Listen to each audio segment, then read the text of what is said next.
Donc le bateau que vous pouvez donc voir ici,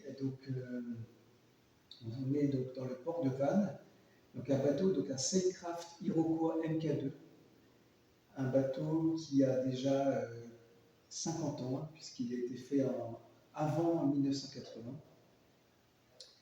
Donc ce jour-là, en fait, je vois le bateau finalement dans son jus. En fait, hein, il n'a jamais été, il est, entre guillemets, d'origine, puisque jamais refait. Donc on peut voir effectivement le trampoline, par exemple, là, qui a été reprisé et qui, quand on était dessus, il était prêt à craquer. Donc on peut voir les coffres, la peinture écaillée, de nombreuses traces sur le gel coat, des trous, même la, la coque est perforée, en fait, le pont est perforé à certains endroits. Ça, je le découvrirai par la suite. Donc les coffres sont pleins d'eau, d'humidité, puisque comme ça coule, ça reste à l'intérieur après. Donc là, on avance vers l'arrière. Voilà, je vous mets une photo là, du trampoline, vous pourrez voir l'état de la chose. Donc, impraticable. Donc à l'arrière, on arrive donc, sur la partie arrière avec donc, des safrans, un catamaran à safran, avec un moteur hors-bord sur une chaise, avec un moteur hors-bord extra long. Et donc il y a quelques coffres, il y a quelques aménagements. Donc c'est un catamaran qui est pensé comme les catamarans disons marins à l'époque, avec, vous avez vu des écoutes qui viennent jusqu'à l'arrière. Tandis que les catamarans récents, tout est à l'avant, côté volant à l'avant droit. Là, c'est comme étalé comme un petit voilier en fait. Donc à l'intérieur, on est sur un intérieur complètement en bois. Alors, le détail ici, c'est que finalement, il n'y a pas beaucoup de hauteur sur le plafond. Moi qui fais 1m80, je suis courbé. Il fait 1m60 de hauteur, quoi, dans cette partie-là. Ce qui n'est pas forcément très agréable. Alors, vous verrez par la suite les solutions auxquelles j'ai pensé.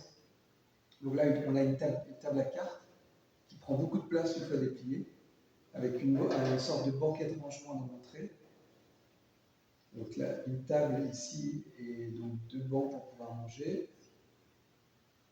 Donc, vous avez vu, il y a deux chambres en fait de chaque côté, hein, donc ça fait 4 couchages possibles, en sachant que les couchages avant sont en pointe, donc c'est plutôt une personne. Alors ceux à l'arrière, on est sur un matelas où on pourrait être à deux, un matelas plus large. Voilà, donc là, vous avez vu pas mal de bazar. Alors une fois enlevé, toutes les lits étaient en fait cassées par l'eau de pluie qui rentrait. Hein, il y avait de l'eau dans le fond de cale, c'était de l'eau de pluie. Hein. Donc pas de l'eau salée. Ensuite, de ce côté, vous avez en fait des portes dans chaque cabine. Donc pas de grand intérêt pour un bateau aussi petit finalement, hein, qui fait 9,50 m par 4,10 m.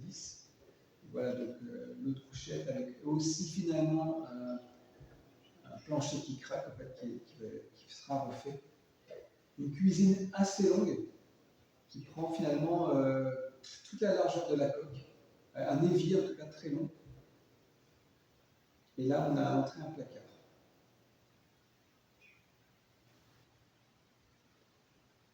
Voilà, donc voilà pour cette présentation.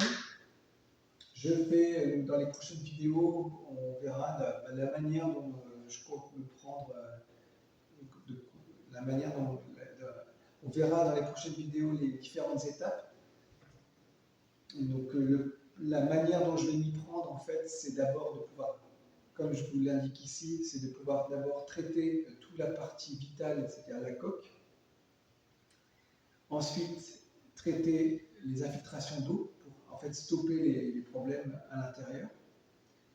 Ensuite, l'aménagement intérieur.